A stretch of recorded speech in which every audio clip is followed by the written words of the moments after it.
There's a new fight brewing on social media for control over live streaming. Sharing live video is not a new concept, but now, for some reason, users are flocking to video streaming apps. And here to talk about it is CNET senior editor Jeff Bakalar. So, Jeff, why are these streaming apps becoming popular now? I think they've reached a point where they're just so painfully easy to use. Anybody, I could do it. So Right. Even you could do it. Even I can do it. Right. Really, that's the barometer for ease of use, Gotcha. and that's really what it is. There's a, it's sort of clicked. These Meerkat, which was the sort of first one to really project itself into mainstream success, debuted right around when the Apple Watch was announced. So you had all those journalists out in California. They were on the ground at the event. They started broadcasting, and from there it just sort of caught on.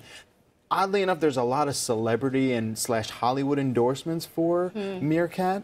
Probably because half of them are invested in the company. Yeah. But yeah, that seems to be why it's been this perfect storm of success. because it's point and shoot now. Yeah, that's it. Just one button. Right. So Meerkat allows you to live stream, but it depends on Twitter. Right.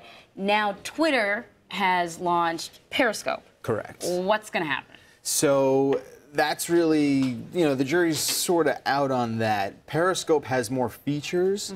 It's obviously backed by Twitter. They purchased the company I think it was a couple months ago, and now they rolled it out within their service.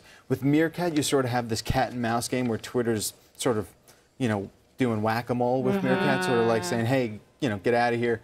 Periscope doesn't necessarily have the celebrity / Hollywood endorsement, but in terms of features, it does have a better sort of feature set. You can replay videos for 24 hours after they're live streamed. Oh, that's nice. There's an interaction. Because on Meerkat, it's done. That's When the cool. live stream That's is it, done, one and it's done. over. Yeah. With Periscope, you can have live sort of feedback. If people like what they're watching, I don't know if I want they that. can make little hearts. We already appear know on- what that's all about. Yeah, it's bad. Lots of trolls out there.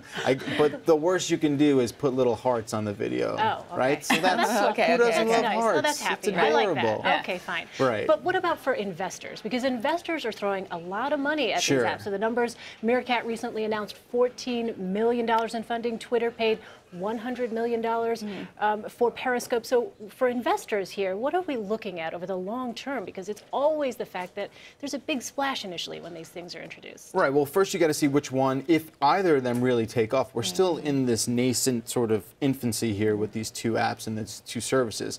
It's very possible that they could just fizzle out and no one really pay attention to them anymore. That said, if one of them does sort of take off, it'll be all about which sort of service can import advertisements, can get some sort of groundswell around it where these people using these apps, these influencers, these decision makers, once it captures those that demographic's attention and is able to roll out ads in a productive, sort of lucrative way, then that'll maybe move the needle as to which service is more lucrative. But in terms of investing, it's kind of a coin toss right now. Oh, man. All right, interesting to see what happens. Jeff Bakalar, thank you so much. Of course.